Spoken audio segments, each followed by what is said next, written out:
Halo teman-teman semua, kembali lagi bersama channel TCPNS dan Navigator Guru. Kali ini kita akan bahas lagi nih teman-teman soal-soal tentang berkaitan dengan P3K Guru di tahun 2023. Yuk teman-teman, kita lihat di soal nomor 1. Di sini teman-teman ada soal tentang pedagogik nih teman-teman. Di kompetensi teknisnya nanti di situ teman-teman akan disajikan beberapa permasalahan yang ada nih teman-teman. Satu, Amara ketika belajar selalu menggoyang-goyangkan kakinya dan terlihat tidak bisa diam. Ternyata Amara adalah seorang anak dengan gaya belajar kinestetik. Oke teman-teman, kita sini sudah ada clue-nya teman-teman. Berarti Amara ini adalah tipe pembelajar kinestetik karena pembelajaran itu ada 3 ya teman-teman ya.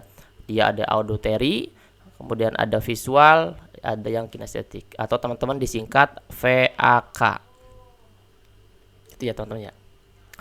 Menjadi seorang guru tentu harus bisa memberikan pengajaran yang terbaik untuk siswanya. Apa yang akan dilakukan seorang guru jika melihat siswa dengan gaya belajar kinestetik? Oke.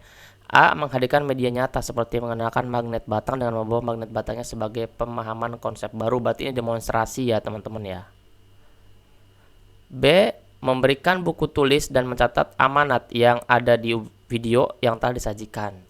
C. Melakukan rekaman media kaset untuk pembelajaran di kelasnya. D. Berpartisipasi pada saat diskusi kelas. E. Memberikan arahan kepada siswa untuk menandai pengertian yang penting dengan stabil atau pensil warna.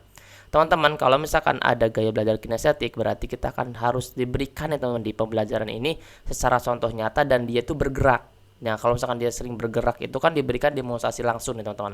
Entah itu nanti dipertunjukkan di depan kelasnya atau nanti dipresentasikan di depan kelasnya. Nanti teman-teman tinggal pilih saja mana yang berkaitan dengan demonstrasi. Jadi yang kinestetik ini lebih baik diberikan kepada percobaan supaya dia itu lebih langsung melakukan langsung nih teman-teman untuk melatih gerak kinestetiknya dia. Jadi yang paling tepat adalah yang A nih teman-teman. Nah, kita lihat nih pembahasannya teman-teman. Di trik pembahasan di nomor 1 ini adalah untuk menjawab gaya belajar kinestetik, melihat kegiatan guru yang menonjolkan media yang sesungguhnya, berarti kontekstual, atau objek nyata untuk belajar pada konsep baru. Jadi yang terbaik itu adalah yang A nih teman-teman, di antara opsi-opsi yang lainnya. Jadi teman-teman harus catat ya di bukunya ya, mana itu termasuk gaya belajar kinestetik, mana itu auditory, atau mana itu yang visual, seperti itu. Yuk kita lanjut teman-teman di soal nomor 2 ya. Di soal nomor 2 ini teman-teman, Pak Andi melihat kebiasaan kelas 6 jika setelah jam istirahat, beberapa siswa masih asik untuk mengobrol walaupun sudah berada di dalam kelas. Kebiasaan ini membuat siswa tidak fokus dalam memulai pembelajaran. Persepsi apa yang seharusnya dilakukan Pak Andi sehingga siswa bisa memulai pembelajarannya dengan baik. Jadi pembelajaran awal nih teman-teman ya. Kalau kita persepsinya apa yang paling mendekati dengan soal ini? A. Siswa akan diberikan kesempatan untuk diam karena jam istirahat telah selesai. B. Pak Andi memberikan arahan kepada siswa untuk bersama-sama bernyanyi balonku ada 5 tetapi menggunakan atau mengganti huruf konsonan A menjadi konsonan O. C. Pak Andi akan melakukan permainan berupa tebak gambar yang berkaitan dengan materi yang akan diajarkan. D. Siswa melakukan senam ringan di kelas untuk merelaksasikan pikiran siswa yang sudah belajar berjam-jam. E. Siswa diberikan tugas untuk membuat pantun dan dibacakan di depan kelas secara bergantian. Ingat teman-teman, ini persepsi yang dilakukan Pak Andi sehingga siswa bisa memulai pembelajarannya dengan baik. Berarti dimulai pembelajaran teman-teman.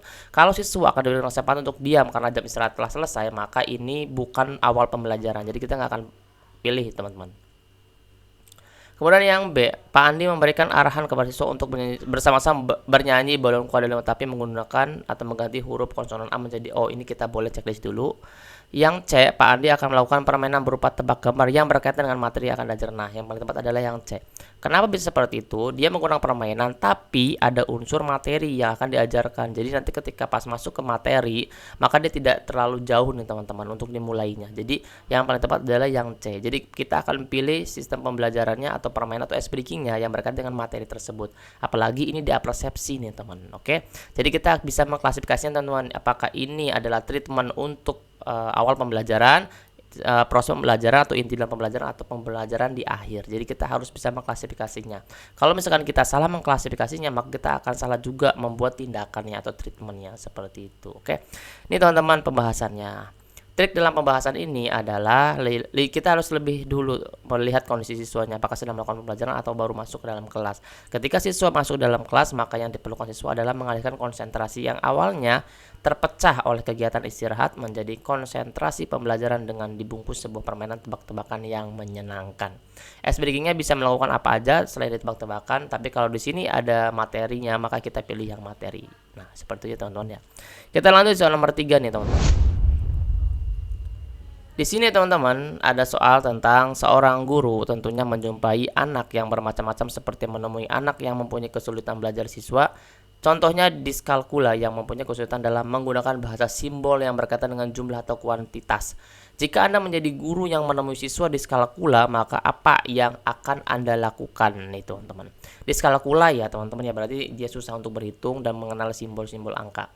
A. Akan memberikan media yang menarik sehingga siswa tertarik dalam pembelajaran. B. Melihat dan mengklasifikasikan hambatan yang terjadi pada siswa tersebut, barulah guru dapat memberikan tindakan yang terukur. C. Memberitahukan kepada orang tuanya bahwa siswa tersebut mempunyai kelemahan dalam berhitung matematika. D. Memberitahukan kepada temannya bahwa jangan bertanya tentang penjumlahan kepada siswa tersebut. E. Koordinasi dengan kepala sekolah selaku pimpinan. Nah, yang paling tepat yang mana teman-teman? Berarti ini tindakan dulu nih teman-teman ya, bukan treatment langsung ya. Kita lihat nih. Yang A akan memberikan media yang menarik sehingga siswa tertarik dalam pembelajaran. Oke, kita akan checklist dulu. B. Melihat dan mengklasifikasikan hambatan yang terjadi pada siswa tersebut, barulah guru dapat memberikan tindakan yang terukur. Kita kasih checklist dulu. C. Memberikan kepada orang tuanya bahwa siswa tersebut mempunyai kelemahan yang berhitung matematika ini tidak.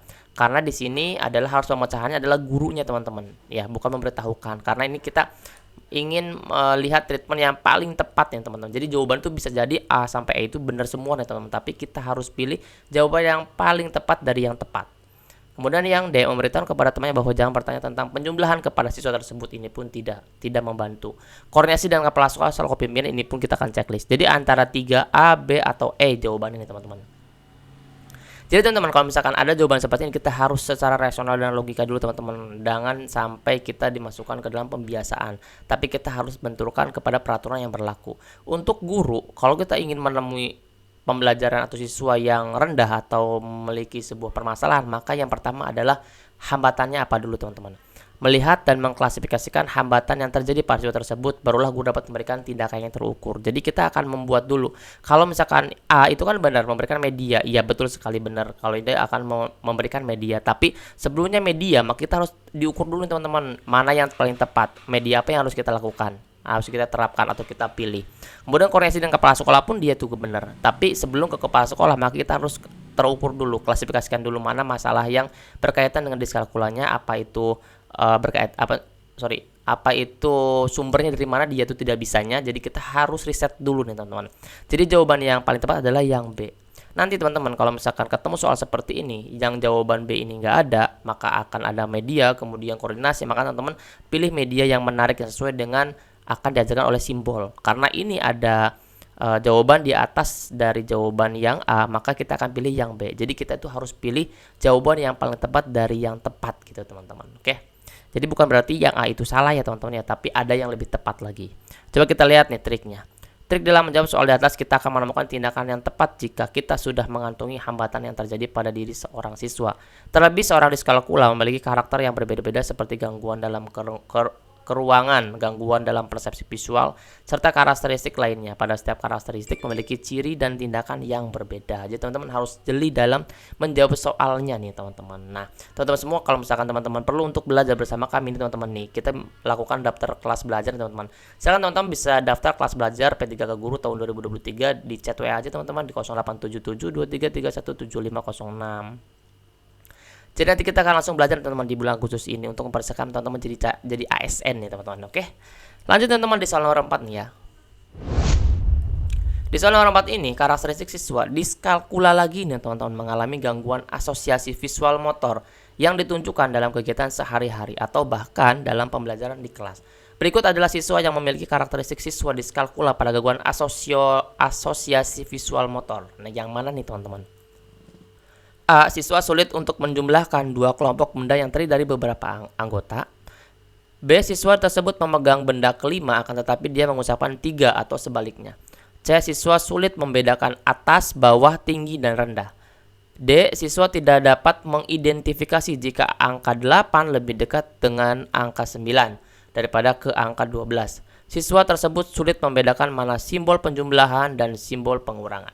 Jadi yang nama visual motor itu apa nih teman-teman? Jadi jawabannya yang paling tepat adalah yang B. Siswa tersebut memegang benda kelima akan tetapi dia mengucapkan 3 atau sebaliknya. Nah, trik membedakan visual motor atau bukan adalah jika dia mempunyai gangguan visual motor pada diskalkula, biasanya anak tersebut sulit menghitung benda secara berurutan sambil menyebutkan bilangannya. Ini sambil ya teman-teman ya.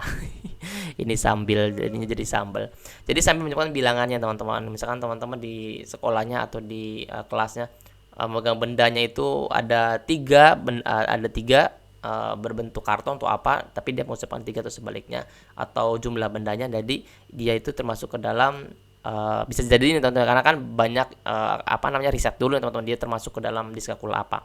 Tapi kalau di sini di dalam soal ini dia termasuk pada gangguan asosiasi visual motor. Jadi teman-teman bisa browsing nih apa yang disebut dengan visual motor nih apa. Jadi teman-teman kalau misalkan ada soal itu lihat langsung materinya supaya teman-teman tahu dan jelas mana yang disebut dengan diskalkula, mana yang tidak. Jadi teman-teman bisa mengkoreksi setiap soal yang ada. Itu kalau materi itu bisa teman-teman tidak akan rubah, dan teman-teman kalau misalkan soal itu bisa rubah. Jadi teman-teman harus perkuat juga materinya seperti itu. Oke. Semangat ya teman-teman, kita menuju ASN 2023 ya. Kita lanjut ya teman-teman di soal nomor 5 ya.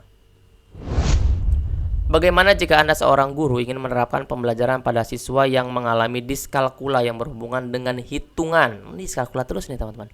A. Menggambarkan imajinasi yang dia sukai ke dalam contoh soal. B. Memberikan 5 kelereng kepada siswa dan memberikan penugasan untuk memberikan 3 kelereng tersebut kepada teman sebangkunya dan hitung kelereng yang tersisa. C. Banyak menggambar di kertas yang berkaitan dengan pengurangan. D. Menjabarkan tentang simbol-simbol matematika seperti simbol minus sebagai tanda pengurangan. E. Guru memberikan hafalan perkalian yang setiap harinya diujikan sebelum masuk kelas atau masuk sekolah. Ini yang paling mana teman, yang paling tepat jawabannya nih teman-teman. Di sini bagaimana kalau teman-teman nih seorang guru ingin menerapkan pembelajaran pada siswa yang mengalami diskalkula yang berhubungan dengan hitungan nih.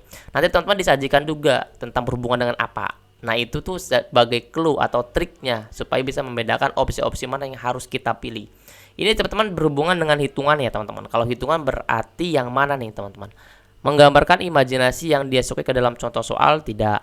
Memberikan 5 kelereng kepada siswa dan memberikan penugasan untuk memberikan 3 kelereng tersebut kepada teman sebangkunya dan hitung kelereng yang tersisa. Ini yang paling tepat teman-teman, karena ini ada proses menghitungnya. Ada memberikan 5 kelereng kepada siswa dan memberikan lagi kepada 3 kelereng tersebut lagi. Jadi itu ada proses menghitungnya. Kalau C, banyak menggambar di kertas yang berkaitan dengan pengurangan. Ini tidak. D. Menjabarkan tentang simbol-simbol matematika. Ini pun tidak. Ini hanya menggambarkan simbol, tidak ada kegiatan menghitung. E. Guru memberikan hafalan perkalian yang setiap harinya diujikan sebelum masuk. Ini pun tidak. Jadi teman-teman yang paling tepat adalah yang B. Kita lihat triknya nih teman-teman. Trik pembahasannya teman-teman. Kita mengetahui bahwa siswa yang mempunyai kesulitan belajar matematika sangat sulit memahami konsep matematika. Oleh karena itu, berikan benda konkret sehingga siswa mengalaminya dengan sendiri nih teman-teman.